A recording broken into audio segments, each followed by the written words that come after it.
Hey guys, Lawrence here, and I think we can all agree that 2020 was a crazy year. But we hope that 2021 is going to be a lot better. Moving on from that though, we recently moved into a new house, coming from a one bedroom apartment where we only had like a bed, a small table, and a bit of shelving.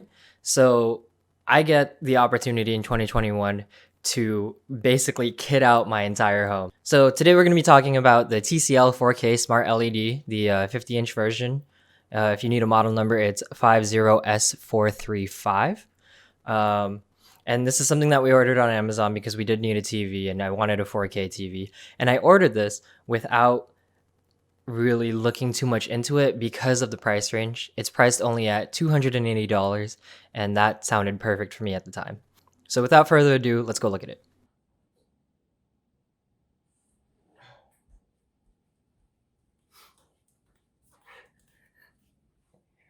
Wow, that was embarrassing. Okay. I am shooting this with my phone, so I hope it looks okay. Over here, we have the TV.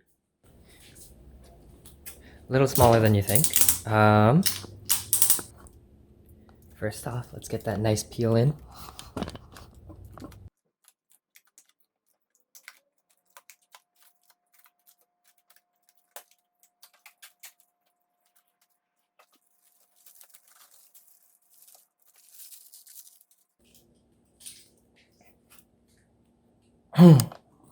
Okay, peel is all done. Okay.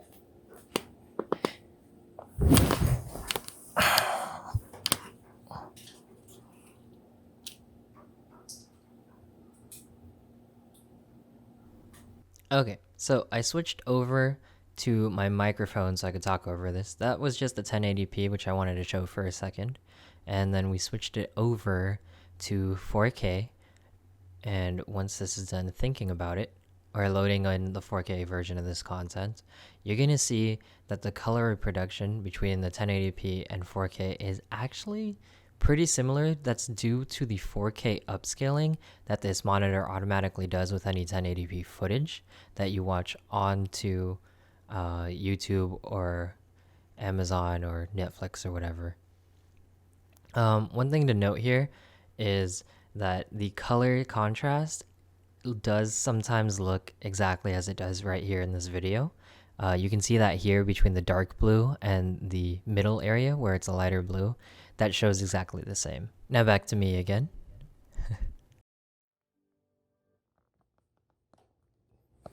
You know that looks pretty good, right? Okay, let's go talk about it. So I do want to apologize about the quality of that scene over there.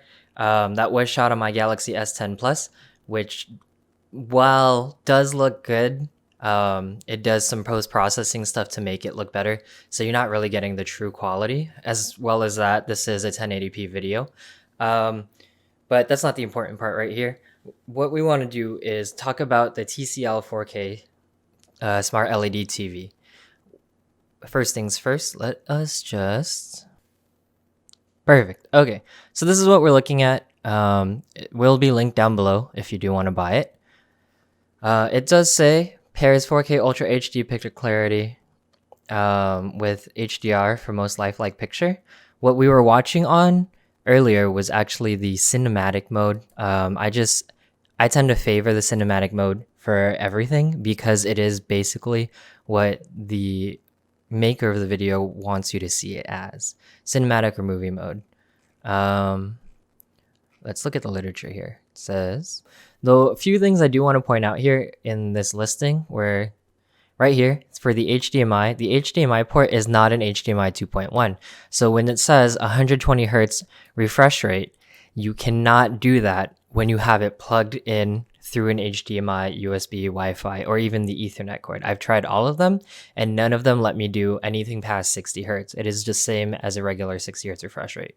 That being said, if you do find another means for using 120 hertz, maybe if you find the right video and load it into your Roku, you will be able to get that 120 hertz. Some of your streaming services do offer that 120 hertz, but for the most part, you will be watching things at 60 hertz. Okay, I do want to point out that this is not a gaming monitor.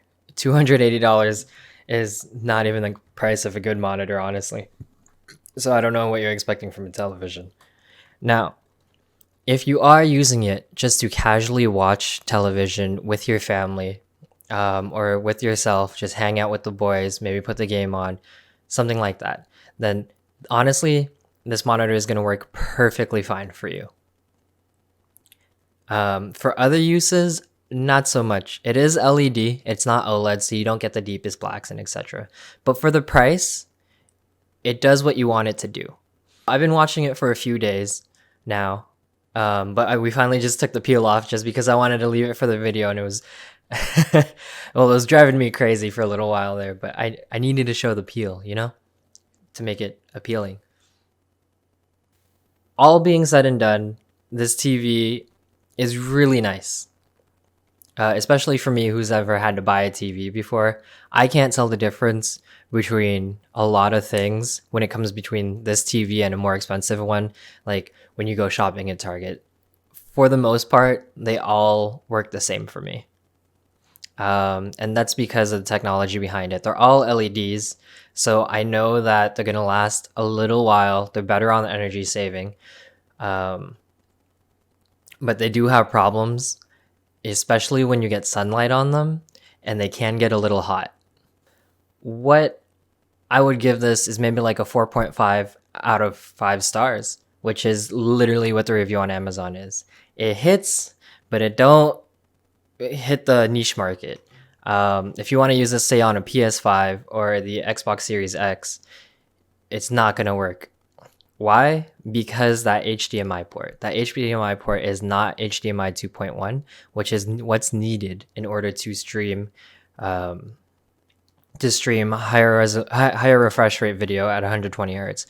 Because of that, no matter what you do for inputs, it will not go to 120 hertz. It did obviously come with a Roku Remote, and it has Netflix, Disney Plus, Hulu, and Sling buttons. And I'm sure you cannot remap those buttons on the bottom. But what it does not come with, even though Roku offers it on all the newer products, is a push button in order to start voice. So this is just your basic remote, and it has these the volume buttons on the side here. I press them all the time on accident, and it's probably the most annoying thing about this TV. Other than that, everything great for the price, honestly. Okay, so I've completely changed and the lighting's completely changed, and that is because I completely forgot to write an outro for this. So I just want to thank you guys so much for watching the video. If you like the content, I really hope you hit that like button and you also hit the subscribe, because it would really help me out. But what I would really, really appreciate is if I got some constructive comments telling me what I can do better for these videos. I know that the pacing was a little off. I know that the audio could have been better. But just any constructive criticism that you can give me, I would love to hear it. Thank you guys so much.